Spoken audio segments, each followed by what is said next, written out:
And one of the things that I loved about that is that it's 6-7 episodes and that's it, man. It's right to the point, cut to the chase, give me the fucking story.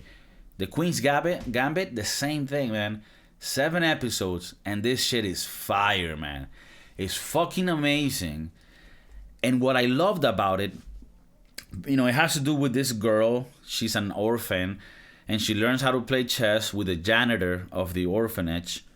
And she becomes a fucking boss at chess.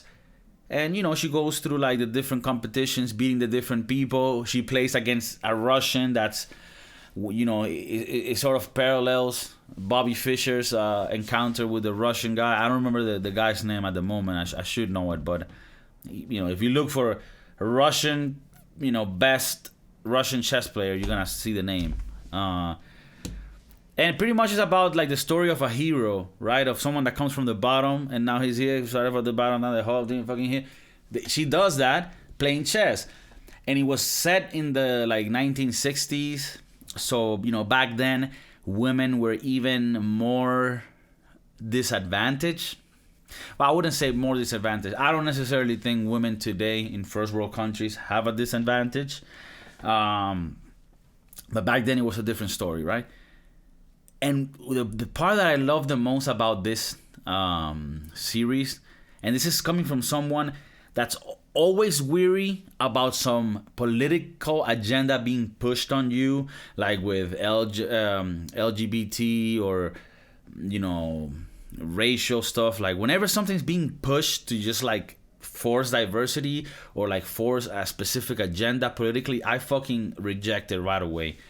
And in this one, you root for the girl beating all the guys because, like I said, this was in the 60s, so women really didn't do certain things that only guys did. And in chess, it's a man's world as well. And when she's fucking beating them and owning them at their game, it never feels pushy. It never feels like, oh, look at this girl that's a hero and you know she's going against the, you know, patriarch or whatever. No, you always feel like you're rooting for her and you're like, yeah, fuck those men up. You're a boss, girl, you know, do this shit. You're fucking owning them and you're rooting for them because it's so organic. It's like organic. You feel like it just clicks. Like she's just a boss ass individual who happens to be a woman. And of course, the women part does play a role because obviously men are like, fuck, she beat me and she's a woman. And that's natural to think, you know. But I'm not saying it's right. But you see the effect of it.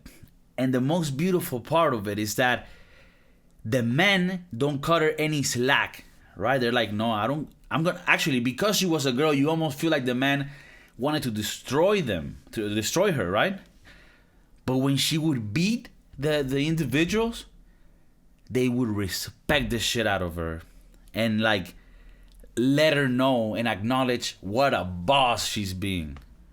So you could feel there is like, isn't that beautiful in a competition that when you lose, this is what was called being a good loser, recognizing that person won. It's such a powerful thing, and respecting that win. Because if you don't, you're not respecting the system which would give you the same gratification if you were the one who won. I saw this recently on another movie. It's also on Netflix. You gotta watch this movie. It's called Rush. It's a story about Niki Lauda. Niki Lauda, who was an Austrian driver for Formula One. And the story sort of shows you the seasons in Formula One where he battled against James Hunt, a British Formula One driver who also won World Championship like Niki Lauda. And he shows you how that competitiveness, but respect for your rival, sort of like what happens with Messi and Cristiano Ronaldo, where like, I need to be a little bit hostile with you, and sometimes maybe not a little bit, maybe pretty hostile, because I'm fucking competing with you.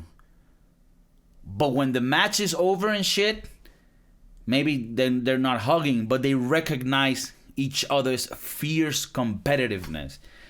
And you see it in the Queen's Gambit. the fact, like at the end of the you know, spoiler, at the end, she, you know, like it's a hero movie. You can predict, like, this is not the first time you see a transition like this, because this is an archetype hero story that already exists. It's just, you know, you paint it with different characters, and it's a chess game instead of Gladiator or whatever. But when she beats the Russian guy, the fucking top of the fucking mountain guy, the guy literally goes like, yeah, you got it. You know, and sorry, you didn't see this. I did it down here. She shakes, he shakes her hand, or you know, he hugs her, like, and everyone in the room is clapping for her. Man, that fucking movie made me tear up. And not in like a, oh my god, he's so, no, in like a, in a good way, like in a happy way. You know, when you tear up for like happiness, which that tearing up is weird, because you relate tears to sadness, and when you get that feeling of, oh, you know,